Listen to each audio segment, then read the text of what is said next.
Hey there, and welcome back everyone. Let's solve LeetCode 359, Logger Rate Limiter. Design a logger system that receives a stream of messages along with their timestamps. Each unique message should only be printed at most every 10 seconds. So an example is a message printed at timestamp T will prevent other identical messages from being printed until the timestamp is equal to T plus 10. So basically, as long as there's at least a 10-second window between the previous message and the next message, if they're the same message, right? So all messages will come in chronological order. That's great. Several messages may arrive at the same timestamp.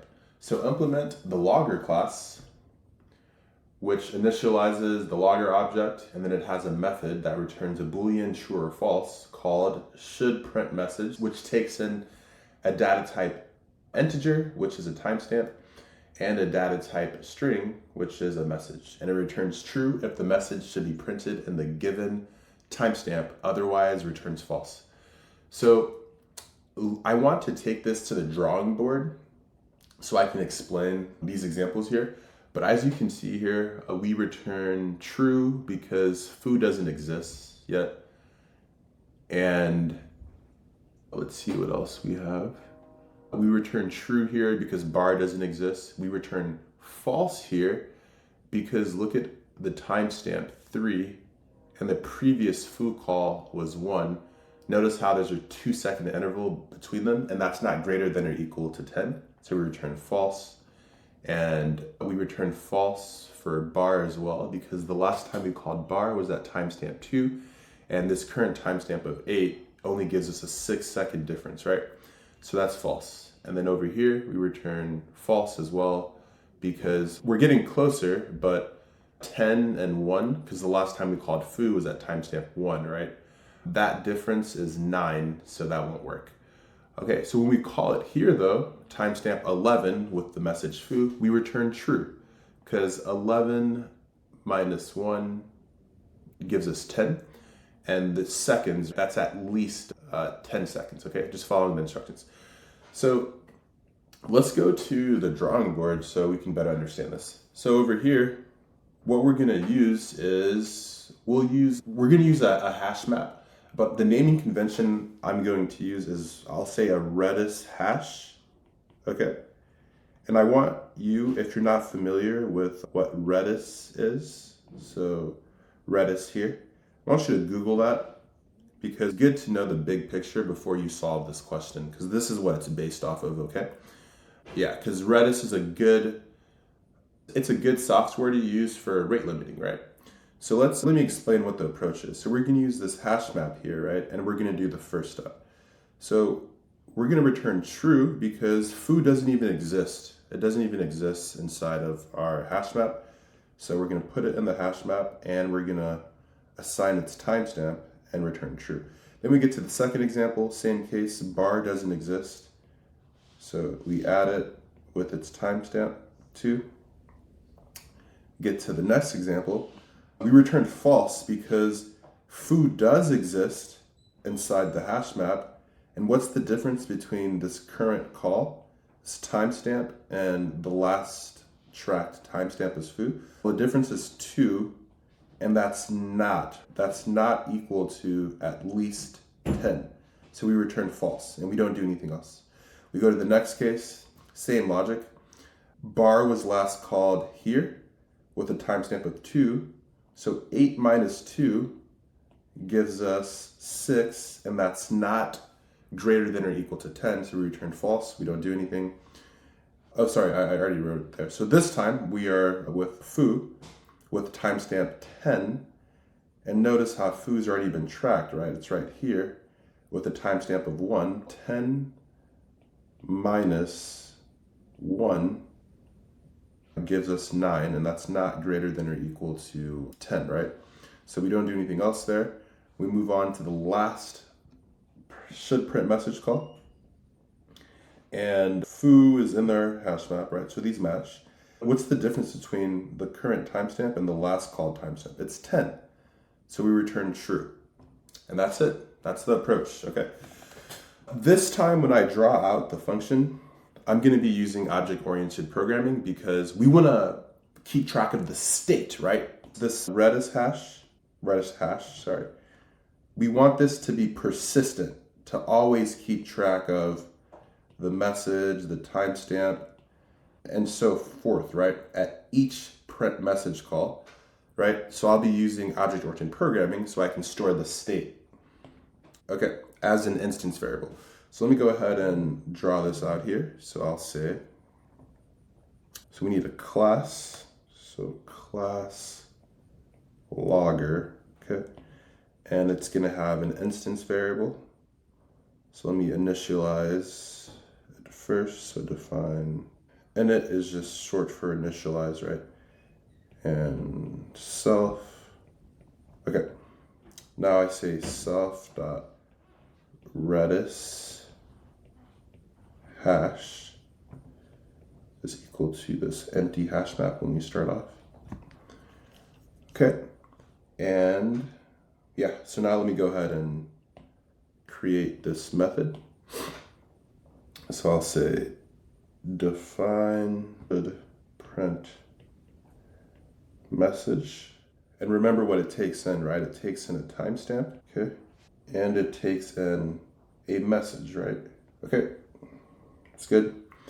All right, so the logic was if the message doesn't exist yet, so if message not in Redis hash, then we're gonna add it to the hash map, right?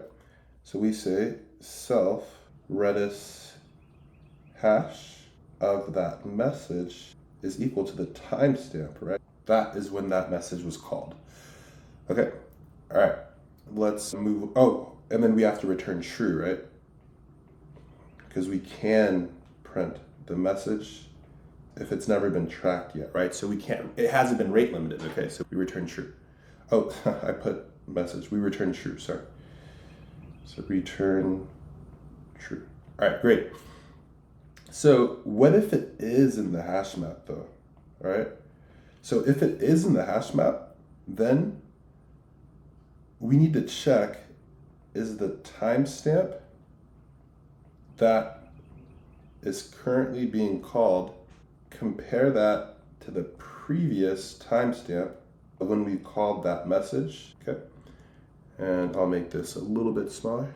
If that is greater than or equal to 10, then in that case, we update the timestamp of that previous message, or I should say we update the timestamp of the message to be equal to the current timestamp. So basically, we're overriding the previous timestamp with the current timestamp, right? And since that's valid, we return true. We should print the message. And if this case doesn't hold, or this case doesn't hold, the last thing we can do, or we must do, is we must return false, right? Okay, let's go ahead and do a walkthrough so we have a better understanding of what's going on, right? Okay, so we've initialized our Redis hash and we called the message, or the method the first time, right? So we pass in 1 and foo. We know we hit this case, all right? The message is not inside of this hash map, this Redis hash, because it's empty, right? So we go ahead and we say, let's put foo in there. You know what, I'll use a different color. So we're gonna put foo in there with its recorded timestamp, right, which is 1. Okay, so we took care of that. Yeah, so this is good. So then now let's go on to, oh, we return true too, right? And that's right there, okay. So we're done with this call, okay? So let me mark that as complete. So this call is done. Now we move on to the next call, okay? All right, we know that bar does not exist in our hash map, so we just only worry about this first case. So we go ahead and we say bar put it in our hash, and it's timestamp, right? Okay, so we are complete here. All right, so we try the next method, shouldPrintMessage, okay, with the message foo and the timestamp 3. This case won't hold, right? Because foo is in our hash map. Okay, so now we check this case. All right, timestamp minus self.redis hash of the message, is that greater than or equal to 10? It's not, right? Because we are here. Yeah. So 3 minus 1 is 2, right? So we don't hit this case, so we return false, okay? And that's why we have that there. All right, so we are done here. What about this case here? shouldPrintMessage 8 and bar. Is the message not in our self.redis hash map? It is, so we don't hit this case. We tried this case, right? 8 minus 2 is 6. 6 is not, right? It's not greater than or equal to 10. As a matter of fact, it's less than 10. So we don't hit this case. We just return false. And we correctly did that here, okay? All right, sorry, we correctly returned false because look, the output is expecting a false. All right, so this is done. And then now we get here, right? shouldPrintMessage 10 and timestamp 10, the message is foo. Okay, so let's try the first case. Is the message not in our Redis hash? It is, right? It's right there, so we don't hit this. What about this case? Is the timestamp 10 minus the last tracked foo, is that greater than or equal to 10? It's not, right? So we don't hit this case. We return false. And that's what we're expecting. So this is done.